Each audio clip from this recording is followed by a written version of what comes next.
Hello, everyone. My name is Prophet Gillis here at New Jerusalem Church, founded by Apostle Simmons, located in Austell, Georgia. It is now time for Bible study.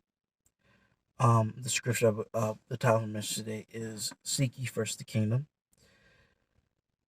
and the scripture that we're going to be focusing on today is Luke chapter 12, verses 22 through 31. I won't be before you long. But it says this, "And he said unto his disciples, Therefore I say unto you, take no thought for your life, what you shall eat, neither for the body, what you shall put on. The life is more than meat, and the body is more than raiment.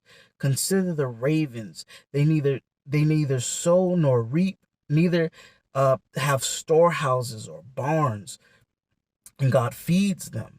How much more are you better than the fowls?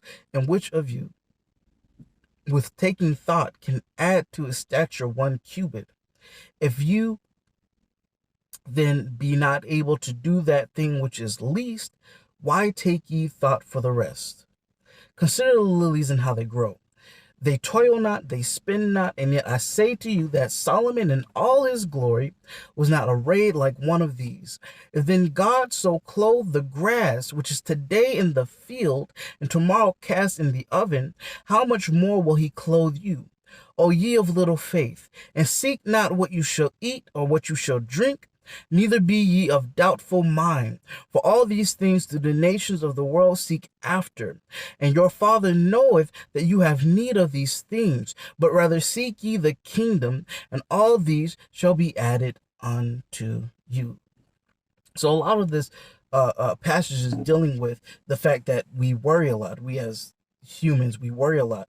And the things that we worry about mostly are things that we have zero control over. I can speak firsthand to this because I used to be very anxious about the things that I couldn't change, anxious about the future, anxious about things that I had zero control over. And it left me stagnant, and it left me sitting in one place, not growing, not moving. And that's the danger of worrying. That's the danger of not having our eyes, not lifting up our eyes to the hills which comes to our help, not focusing on Christ, instead focusing on the world and the evil that's in it. He says, the ravens, they don't have storehouses, they don't have barns, yet they eat. He makes sure they eat. The lilies of the field that are here today, they're trampled tomorrow, put in the oven, whatever have you. Not even Solomon in all his glory was arrayed like those. God takes care of even the little things. He knows each and every strand of our hair. He numbered it. He numbered the sands on the coast, the stars in the sky. He knows all of these things. He knows the little things. He knows that we need food to survive. He knows that we need water. He knows what we have need of. It's like our children.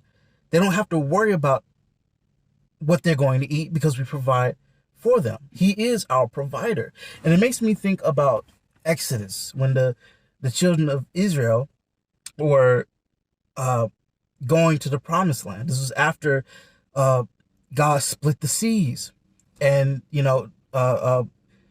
destroyed their enemies, destroyed Pharaoh. They and pretty much drowned them in the Red Sea. And so after this, they were hungry, they were thirsty. And even after God did this huge thing by parting the sea and having them cross on dry land, they still didn't think that he knew that they needed water. They didn't that he knew that they needed the little things. And so they complained to Moses, you took us away from Egypt just to kill us? But that wasn't the case. When we are so worried about the things that we can't change, the things that we have no control over, instead of seeking first the kingdom, it shows a lack of faith and a lack of trust in God, that he even though he can do all these miracles, these miraculous things, even though he saved us, he purchased us from death, he saved us from eternal damnation, we don't trust him to pay the rent. We don't trust him to feed us. We don't trust him to give us water, even though he knows these things.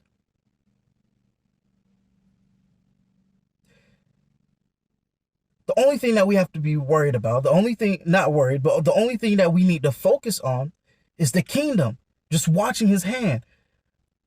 What I mean about the kingdom is just keeping our eyes on Christ, keeping our eyes and listening to what he's asking us, he's telling us to do, just walking by faith. And when we walk by faith, when we renew our minds with the word, and we have our day ordered, our steps ordered by God, he takes care of all the rest. Everything that we could that we stress over, he takes care of that. All we have to do is keep our eyes on him. So that being said, thank you all for tuning in, and I'll see you all next time.